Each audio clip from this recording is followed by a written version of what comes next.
Maybe I should brush my hair. My goodness, it's a good thing they can't smell me. Mm.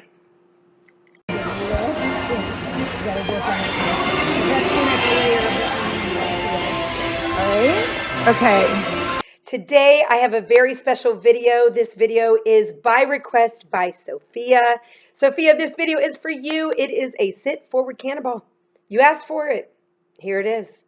I'm going to give you guys the steps I use, the angles, all the tricks to try to make this spin happen. I know for some folks it has to do with strength and hip flexibility.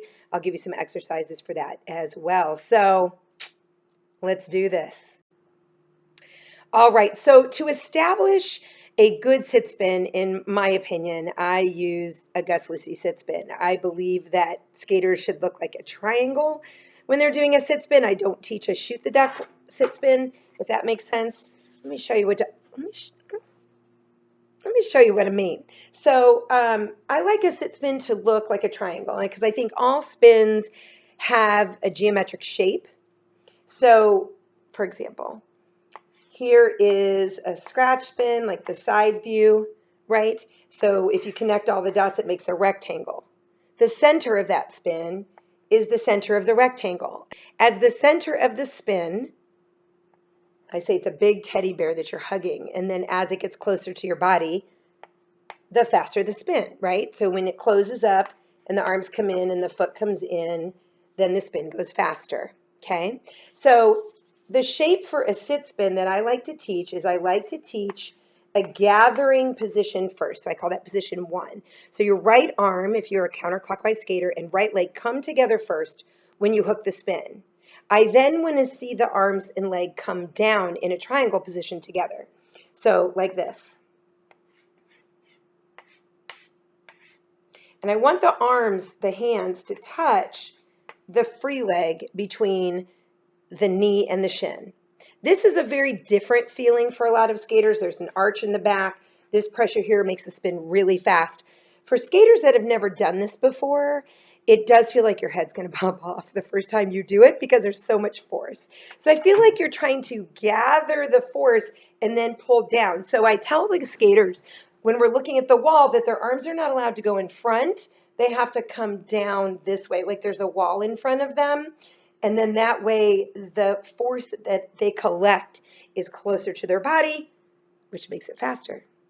There you go. Hi, Audrey. Okay, scoot back a little bit. All right, so we're facing this way, yeah?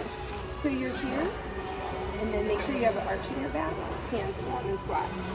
Put your knees apart. Here you go. More, further. Hands closer. There.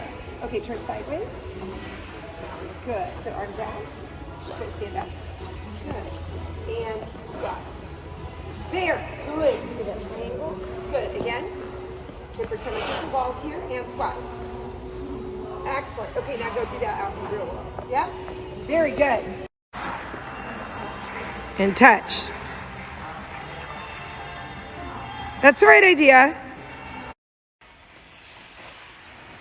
And touch. Better. There we go. See how much faster? And touch. Yes. Nice.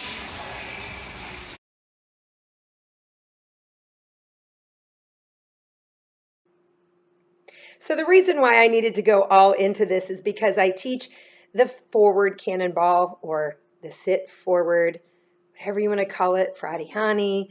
I know there's a bunch of nicknames, but remember, coaches, that there are nicknames, Fradiani, cannonball, shoot the duck, whatever you want to call it. And then there are the official names. So this is a sit forward. Okay. So when I try to gather and then collect, that motion is the same for the cannonball than when we just did our Lucy sit spin. This is my student, Jay. She has a wonderful sit forward. You can see she has a difficult entry and she's got good speed and flow and then switches to the sit side. Now, coaches, if you really want to figure something out, check it out in slow motion. So here we see her difficult entry. And watching things in slow motion gives you a chance to see how the body parts work. So see the collection and then down. Now you have to be careful not to sink too low, otherwise your body won't be able to get flat against your thighs, like she is right here. She's got a really nice position, very far forward, and it maintains throughout. And then she, of course, changes to her sit side.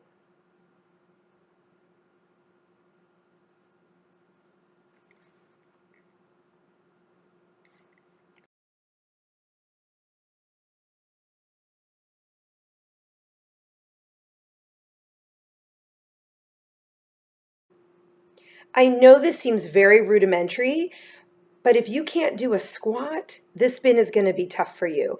So it's important that you have the strength and the hip flexibility that I mentioned earlier to be able to do this spin. So what I like to do is take the skaters, hold on, to the wall and try to have them just do a straight squat. So the arms are here, come straight down like a triangle, I think of a V, and see if they can squat. Now, it's different than a traditional squat that a personal trainer would want you to do, because I do need your bum to go back. So the further back your bum goes, the more you can balance. So we've got to be equal and opposite.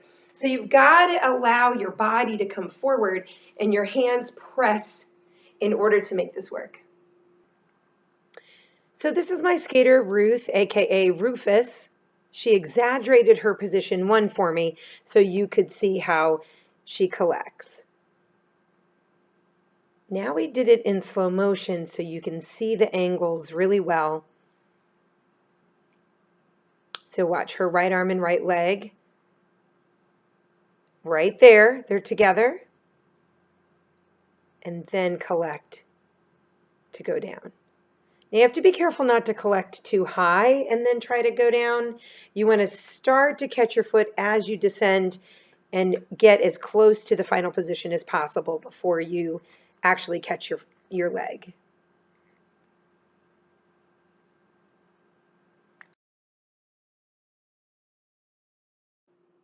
At the very least, I hope you have found this educational, if not a little entertaining. Please hit me up at haveanicedaycf@icloud.com if you have any requests or you need help. I'll be more than happy to help you. Sophia, you better send me a video of this sit front cannonball. I'm excited to see it. Guys, make sure that you give me a thumbs up and subscribe. Most importantly, have an nice day.